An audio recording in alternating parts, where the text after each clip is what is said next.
Ahí estás bien. ¿Me oyes bien? Pinche intro enorme. Yo lo sé, yo lo sé.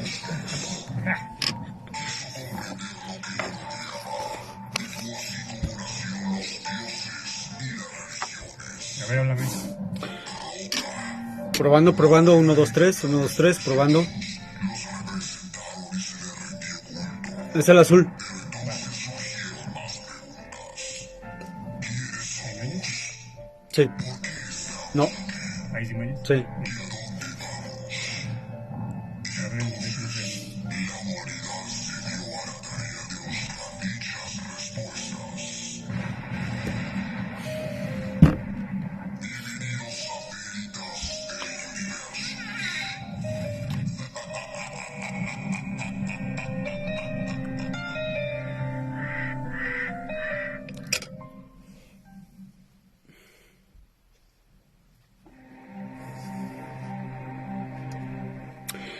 Hola, ¿qué tal? Muy buenas tardes, tengan todos ustedes bienvenidos a una nueva emisión de su programa Veritas de Universos.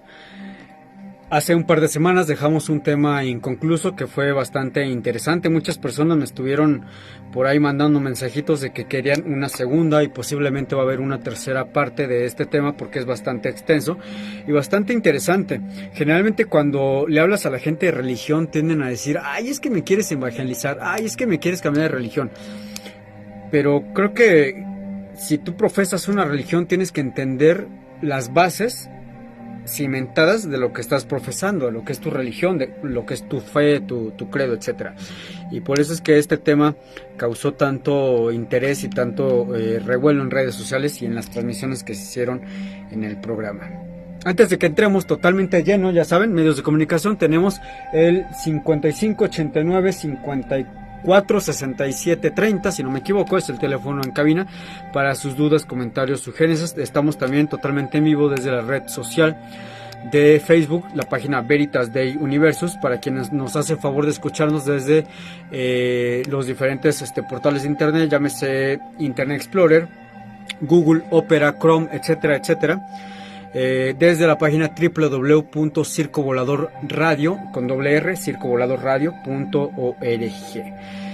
Hoy vamos a estar platicando de los concilios ecuménicos, estos concilios en los cuales se hicieron se cimentaron las bases para lo que hoy en día sería la religión católica apostólica romana, que es bastante interesante. Para los que no pudieron escuchar el programa anterior, voy a dar un brevísimo resumen de qué es un concilio ecuménico y también de los otros concilios, y vamos a partir del número 7, si no me equivoco, 6, perdón. Ya habíamos hablado de los 5 anteriores, pero ¿qué les parece si antes nos vamos, como siempre, con una rolita? Por acá me está escribiendo mi queridísima enchilada de mole. Hola, caballero, qué gusto verle, un beso bien grande. Muchísimas gracias, y gracias a las personas que están viendo la transmisión. Esto que vamos a escuchar a continuación corre a cargo de una banda que creo que nada más la he puesto una vez en todo este tiempo, más de 8 años de transmisión. Esto corre a cargo de Tiamat, y esto se llama The Church of Tiamat, la iglesia de Tiamat. Esto es Veritas de Universos, no se me muevan de donde están.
¿Qué onda? Pues ya estamos de regreso aquí en su programa. Para aquellas personas que no pudieron ver o que no han escuchado la transmisión pasada, no me refiero a la semana pasada, me refiero al programa antepasado acerca de los concilios ecuménicos. ¿Qué es un concilio ecuménico? Bueno, pues básicamente y así a muy grosso modo, es cuando se reúne tanto la gente que es de mayor abolengo e importancia dentro de la Iglesia Católica Apostólica Romana, como son los obispos, arzobispos y cardenales, y empiezan a debatir cuestiones que tienen que ver con la religión. Estas pueden ser si hay que beatificar a alguien, si hay que santificar a alguien, si hay que aprobar una nueva ley, una nueva norma, etcétera, etcétera. Y estos concilios, el primer concilio se llevó a cabo en el 325 después de Cristo, cuando la religión católica ya había tenido cierta relevancia. Ahí todavía no se daba el caso de que era mayoría dentro del imperio romano, pero sí ya daba señales de que, pues, y aunque se escuche muy burdo de mi parte, era lo que iba a venir de moda, por así decirlo. Por acá me está escribiendo mi queridísimo Alonso Alcántara. Hola, buenas noches, Asmisael, aquí llegando a la doctrina de no es doctrina era la semana pasada, esta semana toca catecismo, acuérdate. Cuando toquemos temas de la iglesia es catecismo, y cuando toquemos temas que podríamos pensar o decir que están en contra de la iglesia, esa sí es la doctrina. Bueno, cada uno de estos concilios, cuando se llevaban a cabo, llevaban nuevas ideas acerca de lo que era la religión católica, es decir, desde en qué creemos, por qué creemos, desde cuándo creemos y la forma en la que creemos en esta religión. Platicamos en el programa pasado, por ejemplo, que hubieron varios concilios donde se habló, por ejemplo, de lo que era la Trinidad, de Dios Padre, Dios Hijo, Dios Espíritu Santo, y que las tres entidades eran divinas, es decir, dioses, tres dioses en uno.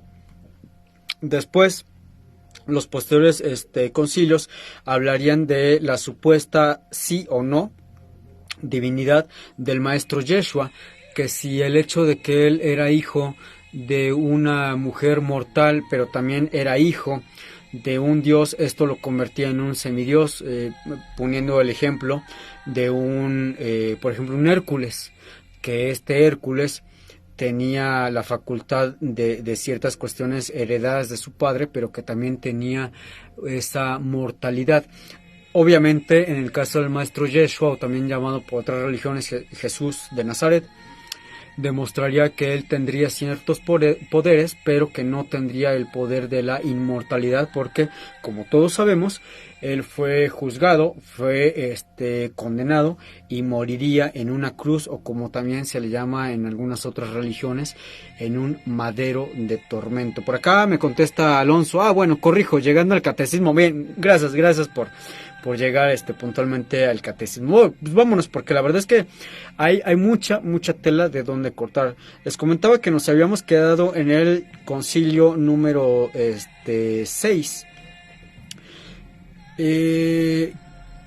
Y hubo una pequeña controversia cuando terminó el programa con mis compañeros que me esperan acá fuera de cabina, porque en el concilio número 6, el tercer concilio de Constantinopla, que se llevó a cabo entre el 680 y el 681 después de Cristo, se acordan o se tratan de acordar ciertas cuestiones, como por ejemplo el hecho de que si se debía venerar o no, rendir culto o no, adorar o no a imágenes hechas por el hombre. Y la controversia fue cuando salí de cabina, cuando me van diciendo, y que a mí nadie me avisó, y que cambiaron uno de los 10 mandamientos, que precisamente ese mandamiento reza, dicta y dice que no se debería de rendir adoración, ni culto, ni veneración a una imagen tallada o hecha por el hombre. Esto tomando en cuenta lo que sucedió cuando Moisés se subió allá al monte Sinaí, y pues los israelitas dijeron, pues es que Moisés no baja, Moisés ya se tardó y ya me estoy aburriendo. Oye, Aarón, pues aquí tienes unas cosillas de oro, mira, hay brazaletes, anillos, aretes, cadenas, etcétera. Haznos un Dios al cual adorar y rendirle tributo y rendirle también respetos.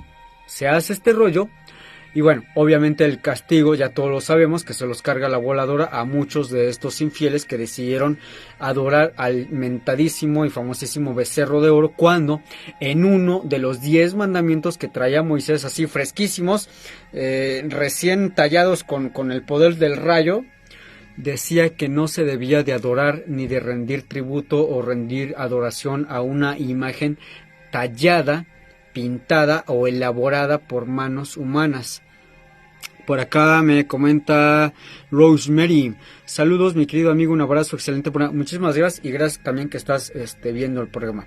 ¿Qué es lo que sucede? Bueno, de este concilio, que es cuando es todo este rollo que ya les acabo de comentar, de que si se debe adorar, no se debe adorar, que si se debe tener una imagen de un Cristo, de una Virgen, de un santo en casa, y pues ahí rezar, o etcétera. Esto sucede en el 553 después de Cristo y más de 100 años después, entre el 680 y el 681, es cuando nuevamente aparece en revuelo este rollo. Por acá me dice Alonso, me comenta, perdón. Duda: si Jesús no era inmortal o no tenía el don de la inmortalidad, como comentas, ¿cómo resucitó? Bueno, es que una cosa es que seas inmortal y otra que resucites. Si tú eres inmortal, no te pueden matar. Te pueden quemar, te pueden golpear, te pueden envenenar, como en el caso que fue muy mentado de Rasputín, en el cual al hombre lo apalearon hasta la muerte, estuvo ahogado en tierras muy frías, le dieron veneno para matar a 20 personas y el tipo seguía en pie. La diferencia entre una persona inmortal y otra que puede resucitar, pues es esa, que una persona que es inmortal simplemente no puede morir. Si el maestro Yeshua hubiese sido inmortal aquí en la tierra, cuando lo clavaron a la cruz o al madero de tormento, como se le conoce también, él no hubiese muerto y él murió. De hecho, las últimas palabras del maestro Yeshua hubiesen sido, las últimas palabras del maestro Yeshua fueron: Padre, en tus manos encomiendo mi espíritu.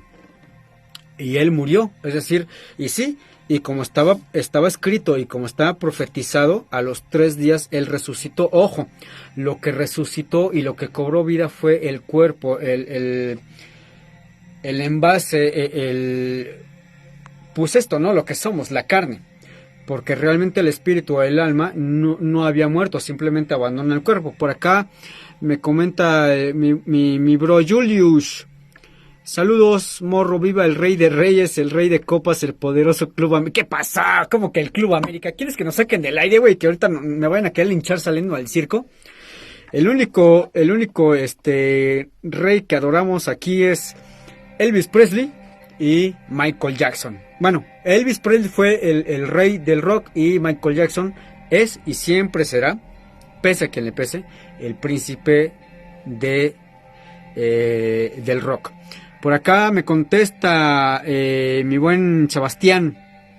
Bueno, le contesta más bien a la pregunta de que si Jesús era inmortal o no, ¿cómo explicas de que resucitó? Dice: creo que confundes a Jesús con Highlander.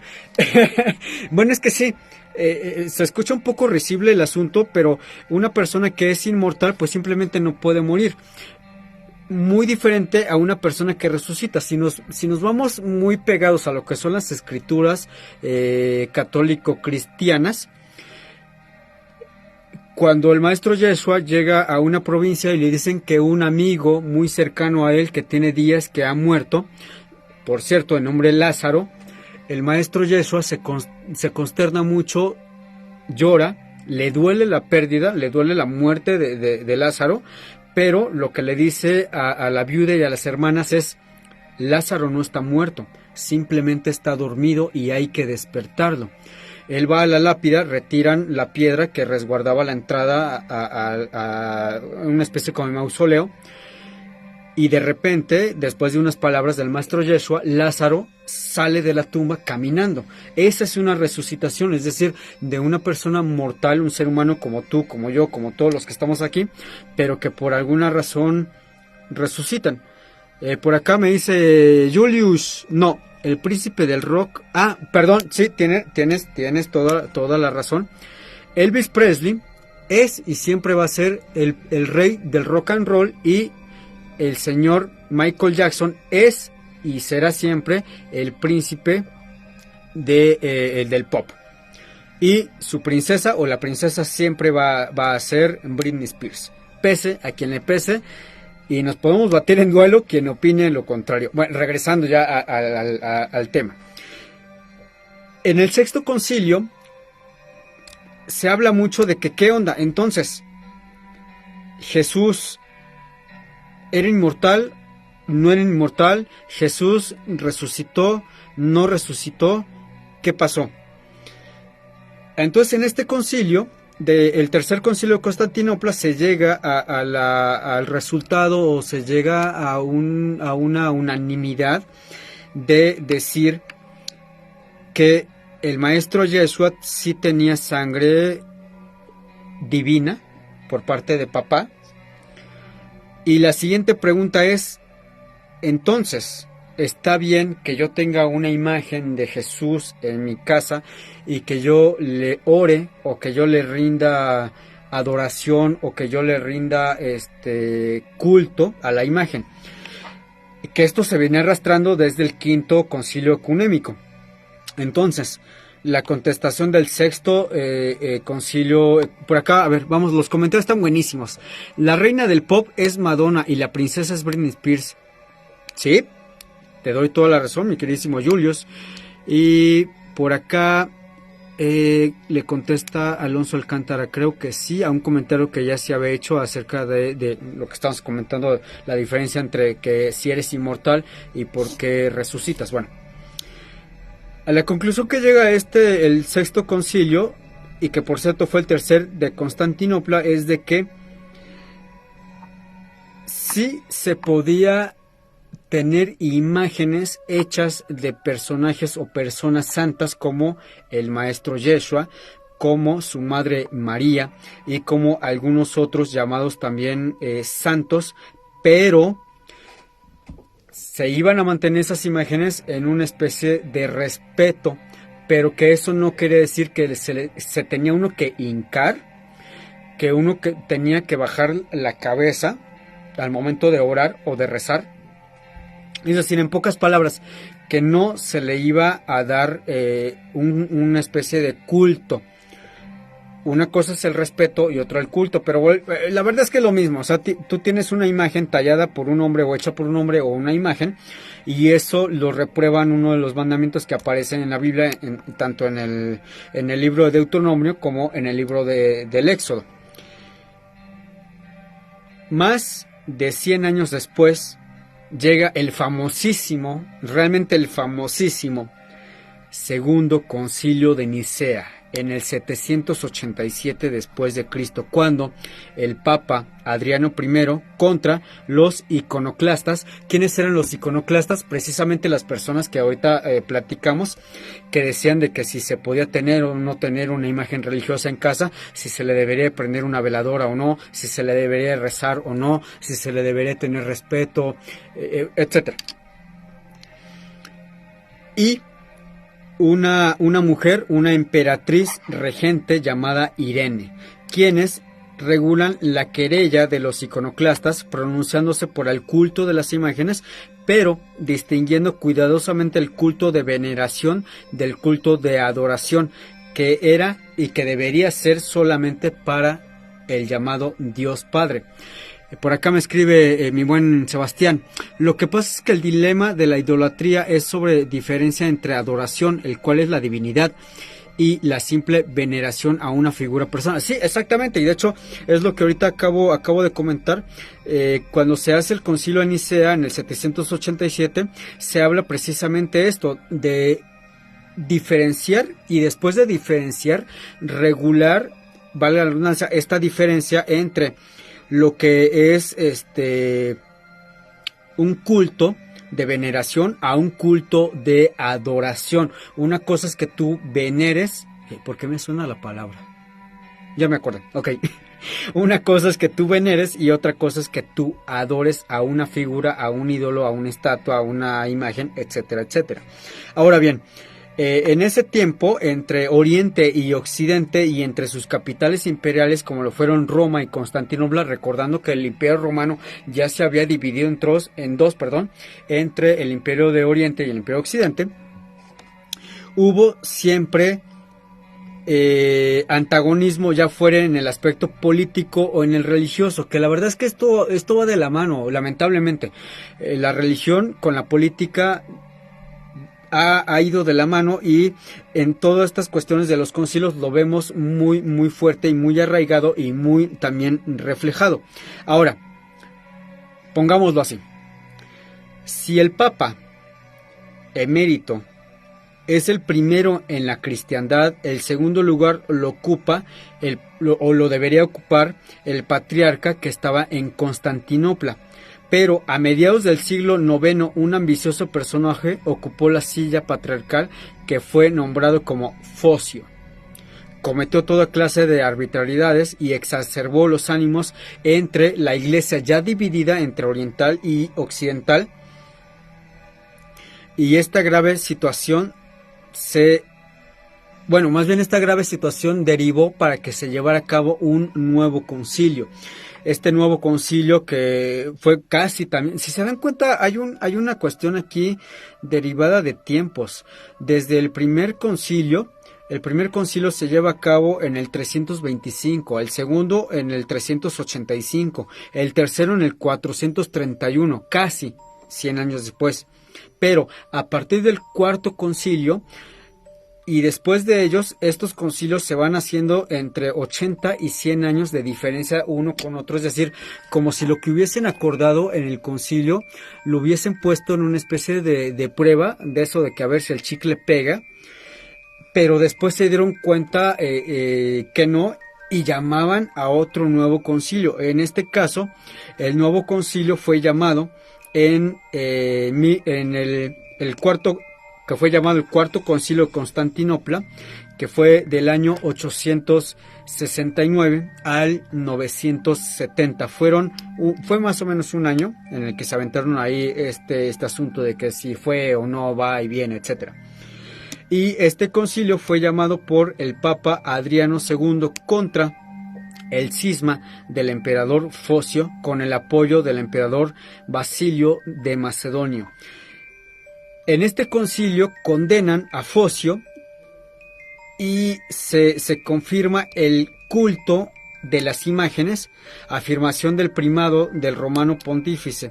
Los 8 primeros concilios se desarrollaron en el Oriente por ser donde se habían originado las controversias, y en el siglo XI el Oriente se separa de Roma de una manera más, digamos que hasta ese momento eran como que entre comillas cuates, pero después se separan totalmente de una manera abrupta, y de ahí los concilios consecuentes se celebrarían en el occidente de Europa. El noveno concilio se lleva a cabo en el año 1123, o sea, la diferencia de tiempo son 63 años después. Se hace el siguiente concilio, que es el primer concilio de Letrán, cuando el Papa Calixto II, contra las investiduras, ratifica el arreglo entre el Papa Calixto VII y el emperador Enrique V, el cual era conocido como el Concordato de Worms, referente a las investiduras eclesiásticas, el cual propuso a los príncipes cristianos emprender las cruzadas. Aquí ya nos estamos metiendo en un tema que ya lo hemos platicado en el programa, que fueron las cruzadas. Hay personas que han visto películas, que han leído libros, que han visto series y que creen que las cruzadas fueron 1 o 2 o 3. No, déjenme decirles que las cruzadas fueron muchas, y que cada vez que se llamaba a los hijos de Dios a tomar las armas e irse a una nueva cruzada, era también diferente el motivo por el cual se embarcaban en esta diligencia de las famosísimas cruzadas. Durante las cruzadas se cometieron muchísimos crímenes atroces, crímenes horripilantes, pero pues es que en ese tiempo se hablaba de que estabas luchando por un Dios, estabas luchando por una religión, y era válido romper uno de los 10 mandamientos, que era no matarás. Es incontable el número de personas que murieron de ambos bandos, entre los católicos y entre los musulmanes, en las famosísimas cruzadas, para que a final de cuentas las cosas se arreglaran de una manera caballeresca, pero también de una manera educada, y de una manera que te hace aventar por la borda más de 300 años de sangre, de muerte, de violaciones, de vejaciones, de sangre derramada a lo estúpido, porque a final de cuentas ambas partes se sentaron, firmaron y dijeron: bueno, a ti te toca de esta fecha del año y a mí me toca de esta fecha del año, y somos Tierra Santa, Palestina para ser más exactos, porque es Palestina, aunque le quieran decir el Estado de Israel. sigue siendo Palestina. Tú peregrinas por acá, yo peregrino por acá, tú vas a venir estos meses, tú vas a venir los otros meses y sin broncas, es decir, como cuates. Así es como terminó toda la bronca de las cruzadas y valió 3 hectáreas de lo que ustedes quieran, las muertes y la sangre derramada. Entonces, este concilio, el concilio de el primer concilio de Letrán de 1123, responde a algunas cuestiones que a veces es un poco difícil de entenderlas, pero sin embargo vamos a platicarla. Voy a tratar de platicar de una forma en la que, sin meternos en tantos rollos del catecismo y de que la ley y la religión, de que lo podamos entender de una manera un poco más social o incluso política. Pero esto, después de esta rola que viene a continuación de esta también banda, que pocas veces he puesto aquí en el programa, esto que corre a continuación es de Gorgoroth, esta banda de black metal, de las pocas que a su servidor le gustan. Espero que a muchos de ustedes que están haciendo un favor de escuchar y ver el programa sea de su satisfacción. Ahorita regresando les voy a dar el nombre de la rola, mientras esto corre a cargo de Gorgoroth. Y por favor, ahí ingeniero de audio Ariel Galván, como cada semana, por favor dale play, no se me muevan donde están, vamos a la mitad del programa todavía.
Ujujú.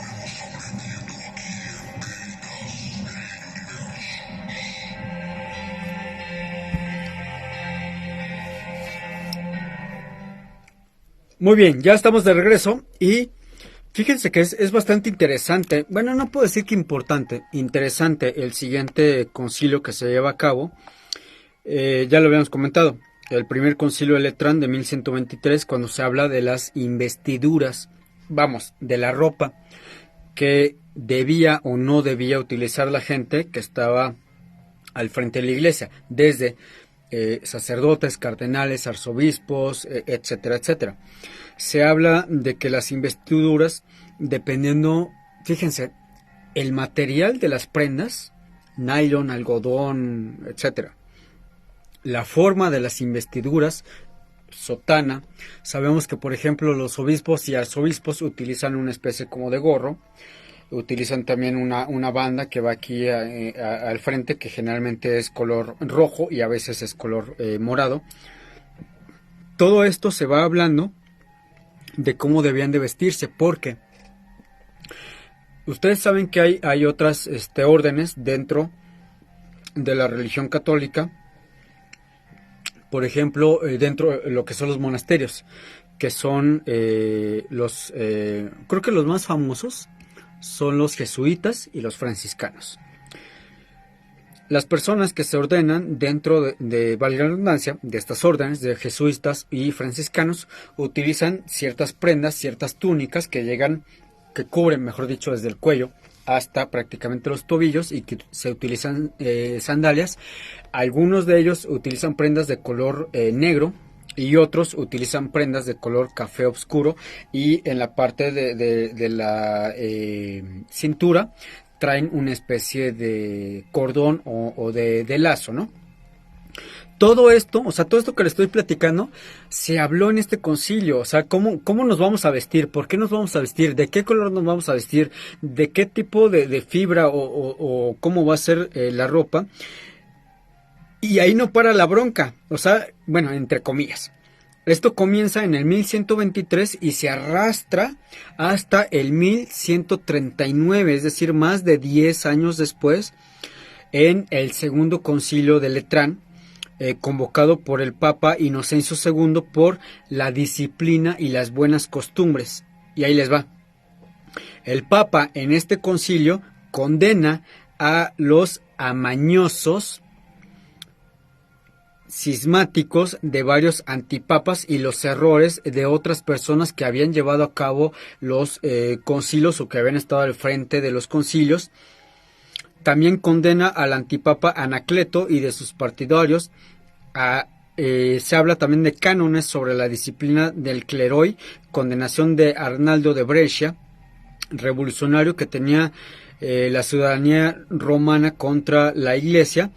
Y entre todo este rollo, o sea, entre condenar, porque la verdad es que hay que decirlo abiertamente, yo creo que gente que es estudiosa, gente que sabe de esta cuestión de los concilios económicos, sabemos que si el concilio de aquí y después venía otro, se volvió una especie de prácticamente venganza personal uno contra el otro. Es decir, en el concilio anterior tú me echaste a mí, me dijiste que yo y que esto y que acá y que fue y que vino, pues ahora a mí me toca presidir el siguiente concilio y pues ahí te va la mía, ¿no? Yo te voy a acusar y yo te voy a esto. Se convierte en una especie de guerra un tanto, pues personal, creo que es la palabra, pero utilizando como instrumento a la propia religión, a toda esta maquinaria de la religión católica romana. En el segundo concilio de Letrán de 1139, hay ahí algunas cuestiones bastante interesantes, como por ejemplo, se empiezan a meter con lo que eran los evangelios, lo que decían los evangelios, entre que el Espíritu Santo, entre que si Pedro era un traidor o no por haber negado al maestro Yeshua 3 veces antes de que el gallo cantara. Unos dicen es que pues era humano y pues flaqueó y que a cualquiera nos podría pasar, y el de al lado le decía, pues sí, cualquiera puede flaquear y sí, cualquiera se puede equivocar, pero 3 veces seguidas está canijo, o sea, sí está de pensarse este asunto.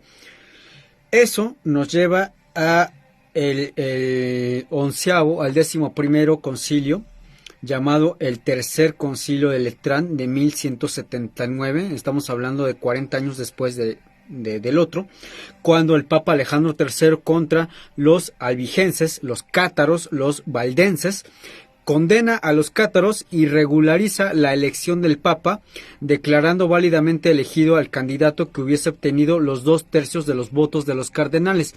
Este es bastante importante porque se viene arrastrando a lo que es la actualidad. Recordemos que después de que, y esto no lo habíamos visto en la actualidad, porque el Papa pues ya había aguantado un rato, me refiero a Karol Wojtyła, al famosísimo Juan Pablo II, pero cuando fallece Karol Wojtyła, obviamente se hace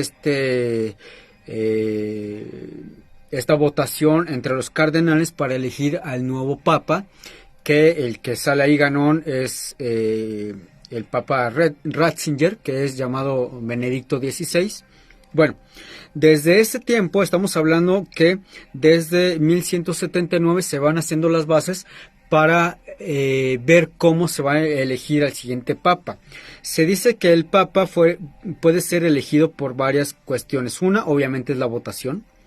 Así que aplican la de la democracia, aunque eso no quiere decir que el voto sea libre y secreto, sino que puede estar, ya saben, amañado. Y la otra, que aparece y que lo explican bastante claro en la película y en la novela de Ángeles y Demonios del escritor Dan Brown, que el Papa puede ser elegido por espontánea, no recuerdo ahorita cómo le llaman a eso. Es decir, cuando los cardenales y obispos se encierran en la Capilla Sixtina y tienen que votar quién va a ser el siguiente papa, hay una lista de cardenales, obviamente, que son elegibles a convertirse en el papa, pero si todos los papas son tocados por el Espíritu Santo y dan un nombre diferente al que aparece en la lista de cardenales y obispos, eso se le llama que fue elegido por la libre espontáneo, perdón, no recuerdo ahorita cuál es el nombre específico, pero para que me entiendan, que el Espíritu Santo bajó, se posó sobre los cardenales y obispos, les metió en la cabeza el nombre de esta persona, que puede ser o no cardenal u obispo. Ellos toman el papel, lo ponen en la urna, y después se lee el nombre y se va dando cuenta que pues la persona que eligieron para papa no aparece en la lista de los prefereti o de los elegibles para papas. Desde ese tiempo se vienen peleando bien canijo, y la verdad es que cuando yo digo que es risible no es falta de respeto, de verdad lo digo, y no porque yo sea creyente o no sea creyente. Es que prácticamente raya en lo absurdo de la mente y lo absurdo, por ende, del comportamiento del ser humano. El siguiente concilio fue en el cuarto concilio de Letrán, en 1215, presidido por el Papa Inocencio III, por la fe y la moral, condena a ciertos personajes y es donde se decide crear una especie de grupo armado para defender a la Iglesia Católica. Este grupo armado sería consecutivamente y al paso muy lamentablemente de los años el encargado de llevar a cabo las cruzadas. Estos soldados fieles de la palabra de Dios, que estaban dispuestos a matar al infiel, a matar a esa persona que incluso, como reza nuestro himno nacional mexicano, el simple hecho de que ellos pusieran un pie en Tierra Santa, en Jerusalén, era una afrenta en contra del Dios único y Dios real. De ahí se desatan muchas cuestiones internas políticamente hablando, internas religiosamente, sí, podríamos decir que sí, pero ahí lo que más pesa es la cuestión política de sometimiento religioso, que vuelvo a lo mismo, ya lo hemos platicado. Lamentablemente política y lamentablemente religión de uno u otro modo van de la mano y son novios, se besan y todo ese rollo que ustedes quieran, que a veces ha terminado mal. Durante este concilio, por ejemplo, se llega a la conclusión de que la gente que es fiel a la Iglesia tiene la obligación moral y la obligación religiosa de por lo menos confesarse una vez al año y de tomar la comunión pascual. Esto es la Pascua, vaya, una celebración que era totalmente judía, pero que cuando viene todo este rollo de que el imperio se convierte en el cristianismo y agarramos costumbres de otros lugares y costumbres de acá y lo volvemos nuestro, pero lo hacemos como que es algo nuevo y revolucionario. Bueno, ya saben, ¿no? ¿Dónde va el rollo? Y después se habla también de que se tienen que formar una especie de bloques en contra de personas que estén o que pretendan estar en contra de las nuevas leyes o los nuevos dictámenes de la religión católica. Esto nos lleva a el concilio número 14, el segundo concilio de Lyon en 1274, convocado por el Papa San Gregorio X. Fíjense cómo son las cosas, ¿no? En el antiguo concilio se estaban separando. En el antiguo concilio prácticamente el rollo era de que o te alineas, y si no te alineas pues te excomulgo, o te hago para allá, o no te hago caso, o etcétera. En este concilio, el segundo concilio de Lyon, el Papa pide o llama a este concilio para la unión de las iglesias, y él restablece la unión con los griegos y toma nuevas medidas para una posible cruzada. Volvemos a lo mismo. Ahí te va la cruzada. Yo les puedo decir desde un punto de vista histórico, no religioso, histórico,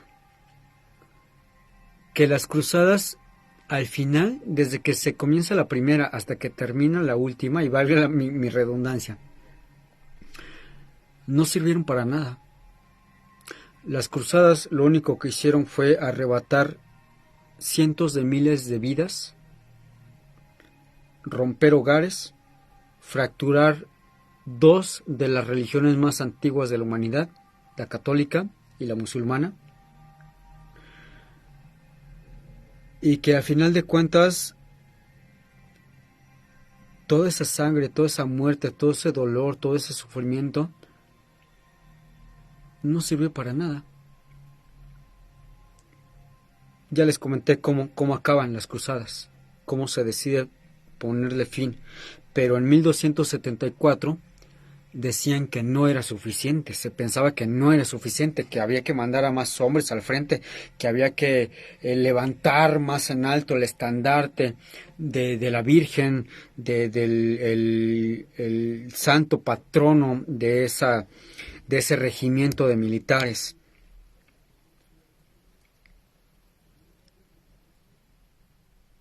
Más de 30 años después, por acá, a ver, estamos viendo comentario, mi buen Alexander Polanco me dice: buenas noches, gran maestre. Hoy solo entré en este selecto grupo para saludarlo. Hoy me dio tiempo de elaborar mi clásico saludo, pero le mando bendiciones de mi parte. Buenas noches. Yo también te mando, mira, muchísimas bendiciones de mi parte.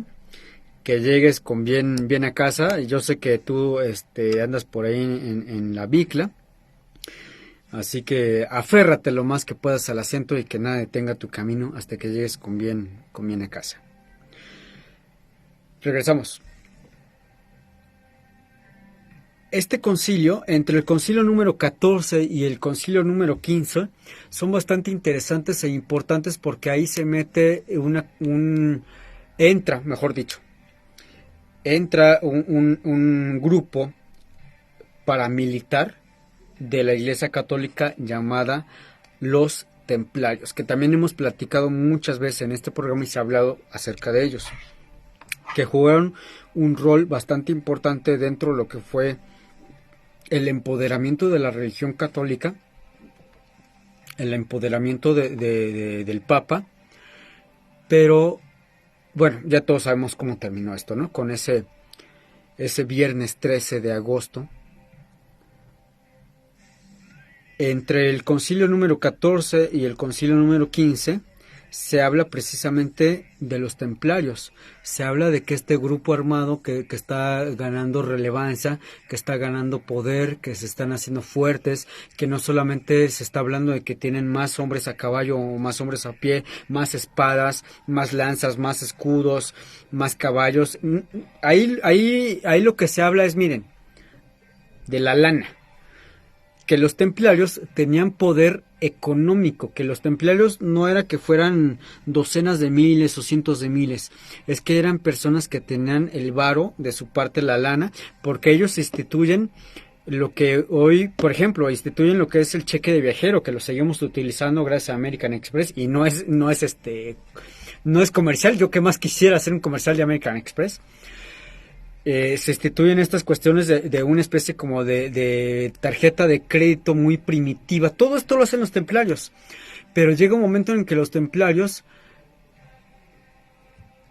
tienen agarrado por las bolas al mismísimo rey de Francia, porque el tipo se han endeudado tantísimo por las cruzadas que está embargado media Francia.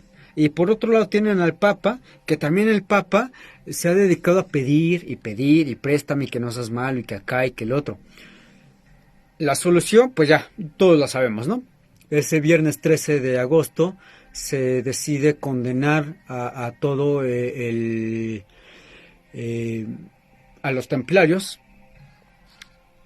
Uno a uno se van abriendo los papiros, se van rompiendo los sellos, se van apresando, se van condenando y se van asesinando hasta que el último de ellos, que fue el gran maestre de la orden, el gran Jacques de Molay, que fue condenado y que fue quemado en vida en la plaza de Notre Dame en Francia. Y bueno, ya me estoy metiendo en otro rollo. Pero estos concilios, para que nos demos una idea, ya habían las bases sentadas de que, a ver, somos, no somos, por qué somos, a qué adoramos, por qué lo adoramos, cada cuánto lo vamos a adorar, cuando es la fiesta grande, etcétera. Y pasan a cuestiones más políticas, sociales, como lo que les estoy comentando de los templarios. Estamos apenas entre el concilio ecuménico 14 y 15 y todavía quedan otros bastante importantes y bastante interesantes que platicar. Por eso yo creo que nos vamos a ir a una tercera parte en semanas subsecuentes aquí en su programa, porque por hoy lamentablemente el tiempo nos ha comido como siempre. Nos apasionamos tanto por el tema y nos apasionamos tanto estar platicando, pero es que la verdad es que hay mucha tela, hay mucha información, hay mucho de qué hablar, que sería para un servidor imposible abarcarlo todo en 60 minutos. Sin embargo, y me voy despidiendo de todos ustedes que están escuchando y que me están mirando en estos momentos, agradezco infinitamente que me hayan visto, que me hayan escuchado, que me hayan escrito, que se hayan tomado ese tiempo entre el trabajo, entre la escuela, entre atender a su familia, porque muchos de ustedes tienen sus familias. Les agradezco muchísimo. ¿Y qué les parece si nos vamos despidiendo con una última canción de una genial banda de black metal?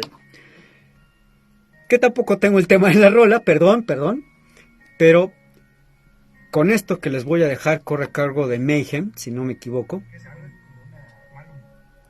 Malum.